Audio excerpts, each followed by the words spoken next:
Hi hello everyone, welcome to our channel. இன்றைக்கி நம்ம சேனலில் என்ன வீடியோ பார்க்க போகிறோம் அப்படின்னா, நான் வீடெல்லாம் காலி பண்ணி எல்லாம் எடுத்து வைக்கிற வீடியோ தான் பார்க்க போகிறோம். வாங்க பார்க்கலாமா?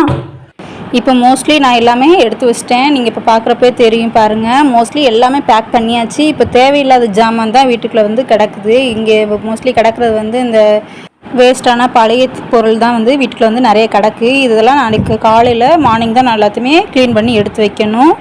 அப்புறம் லைட்டு, ஃபேனு, அந்த ஆர்ஓ வாட்ரு எல்லாமே காலையில் தான் நாங்கள் அதெல்லாம் கலட்டி எடுத்து கொண்டு போகிற மாதிரி பிளான் வச்சுருக்குறோம். இப்போ வந்து திங்ஸ் மட்டும் நாம் இங்கேருந்து அங்கே ஷிஃப்ட் பண்ணுற மாதிரி பார்க்க போகிறோம்.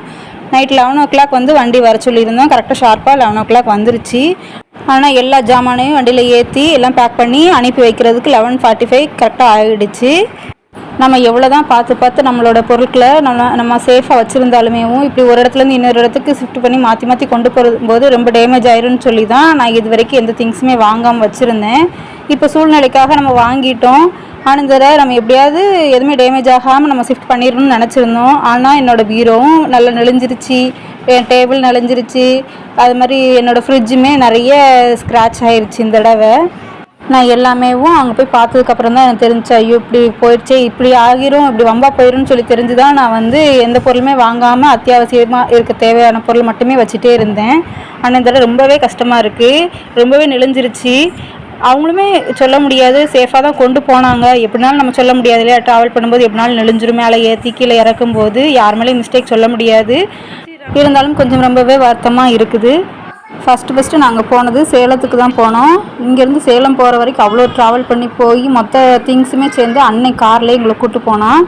காரில் வீட்டுக்கு தேவையான பொருள் எல்லாமே சேர்ந்து நாங்களுமே உள்ளே உட்காந்து கொண்டு போயிட்டு அவ்வளோதான் மொத்த திங்ஸுமே வச்சுருந்தோம். இப்போ இவ்வளோ பெரிய வண்டி வந்துமே எங்களுக்கு வந்து வைக்கிறதுக்கு இடலாத மாதிரி நிறையா இருந்த மாதிரியே இருந்துச்சு. வண்டி காணாத மாதிரி தான் இருந்தது.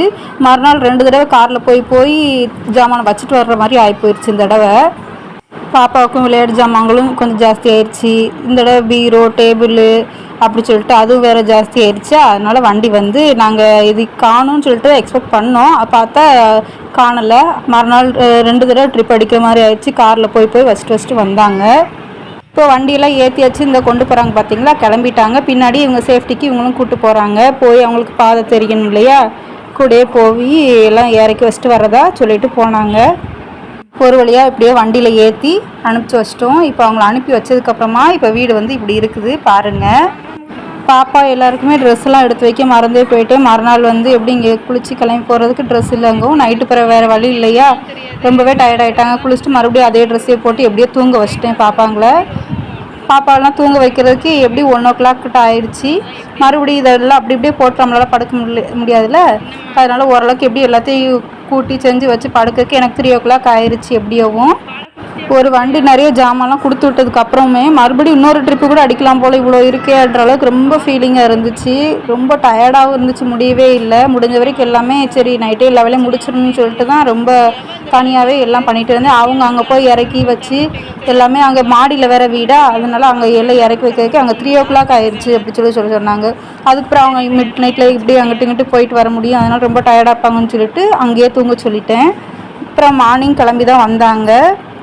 மார்னிங் வந்ததுமே தேவையில்லாத திங்ஸ் எல்லாமே எடுத்து வெளியில் போட்டு வச்சுருந்து அதையும் ஒரு ஆளை கூப்பிட்டு வந்து அந்த கடைக்காரங்களை கூப்பிட்டு எங்கள் மாமா எங்கேயோ பார்த்துருப்பாங்க போல் வர சொல்லியிருந்தாங்க. அவங்க வந்து பார்த்துட்டு தேவையானது தேவையில்லாத அவங்க பாதி இதை வந்து கழித்து எடுத்து போட்டாங்க.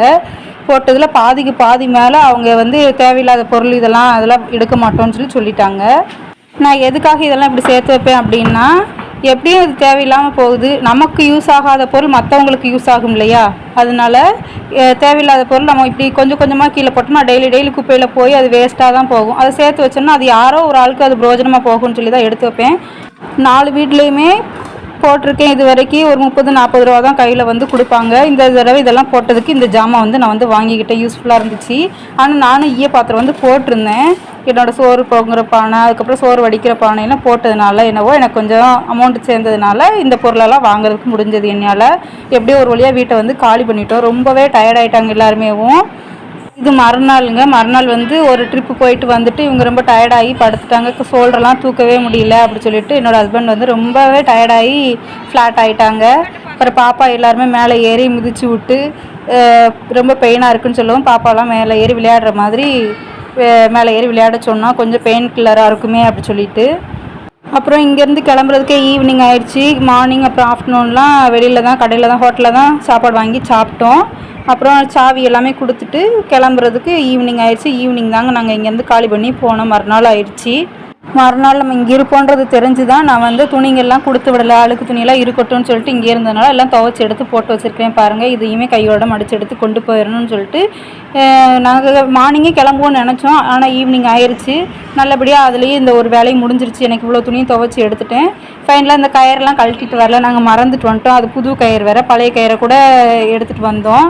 ஆனால் அது யூஸ்ஃபுல்லாக இல்லை, அது வந்து யூஸ்லெஸ் தான். ஆனால் புது கயிறுலாம் நாங்கள் கழட்டிட்டு வரல. அதுக்கப்புறம் இந்த ட்ரெஸ் மாட்டுற ஹேங்கர் இருக்குது பாருங்கள், ஹேங்கரையும் மிஸ் பண்ணிட்டு வந்துட்டோம். நிறைய 1-2 திங்ஸ் வந்து நாங்கள் விட்டுட்டு வந்துட்டோம். சரி இருக்கட்டும், அவங்களுக்கு வர வழி ஞாபகம் இருந்தால் இருக்கட்டும், அது என்ன வந்து இருக்க போகுது அப்படின்னு சொல்லிட்டு விட்டுட்டு வந்துட்டோம். அவ்வளோதாங்க. அப்புறம் நான் ஆசையாக இங்கே வந்து செடியெல்லாம் நிறைய வளர்த்துருந்தேன். வெத்தலை கொடி, அதுக்கப்புறம் ஓமவல்லி இலை, துளசி, தூதுவளை, அந்த மாதிரி வீட்டுக்கு தேவையானது, அந்த மருந்துக்கு தேவையானதெல்லாம் நல்லா கொஞ்சம் வளர்த்துருந்தேன். ஃபைனலாக அந்த செடிங்களுமே இங்கே இருக்கக்கூடாதுங்கவும் உடனே அதையுமே ரிமூவ் பண்ணுற மாதிரி ஆயிடுச்சு. அதையுமே மனசே கஷ்டமாக இருந்தது ரொம்பவே. அதெல்லாம் கட் பண்ணி எடுத்து போட்டுட்டு அந்த இடத்தெல்லாம் க்ளீன் பண்ணி கொடுத்துட்டு ஓரளவுக்கு எல்லாமே நல்லா க்ளீன் பண்ணி செஞ்சு கொடுத்துட்டு தாங்க வந்தோம். இப்போ வந்து உள்ளே எல்லாமே வீடெல்லாம் பூட்டி சாவியெல்லாம் எடுத்தாச்சு. வெளியில் கேட் மட்டும் ஓப்பனில் இருக்குது. உள்ளே சாவியெல்லாம் பூட்டி வெளியில் வந்தாச்சு. நான் வந்து வெளில கார்கிட்ட நிற்கிறேன். உங்களுக்கு பார்த்தா தெரியும், எங்கள் மாமாவும் என்னோடய ஹஸ்பண்டுமே பக்கத்தில் போய் சாவி கொடுக்கறதுக்காக அந்த போயிருக்காங்க ஒரு கடையில். அங்கே தான் ஓனர் வந்து இருப்பாங்க, வீட்டு ஓனரு. அங்கே போய் சாவி கொடுக்கறதுக்காக போயிருக்காங்க. நாங்கள் வந்து வெயிட் பண்ணிகிட்ருக்கோங்க. அவ்வளோதாங்க. இதோட வந்து இந்த வீட்டோட எங்களுக்கான சாப்டர் வந்து க்ளோஸ் ஆயிடுச்சு. நெக்ஸ்ட் நாங்கள் புது வீட்டுக்கு போகிறோம். உங்களுக்கு என்னோடய வீடியோ பிடிச்சிருந்துச்சு அப்படின்னா மறக்காமல் லைக் பண்ணுங்கள். நீங்கள் சப்ஸ்கிரைப் பண்ணலைனாலும் எனக்கு பரவாயில்லை, நீங்கள் லைக் பண்ணிங்கன்னா நிறைய கொஞ்சம் வியூஸ் வந்து போகும். வியூஸ் கொஞ்சம் போச்சு அப்படின்னா கொஞ்சம் அடுத்தடுத்து வீடியோ போடுறதுக்கு கொஞ்சம் இன்ட்ரெஸ்டிங்காக இருக்கும். ஸோ ப்ளீஸ் கொஞ்சம் லைக் பண்ணுங்கள். முடிஞ்சால் பிடிச்சிருந்தா சேனல் பிடிச்சிருந்துச்சுன்னா சப்ஸ்கிரைப் பண்ணிக்கோங்க. தேங்க்ஸ் ஃபார் வாட்சிங்.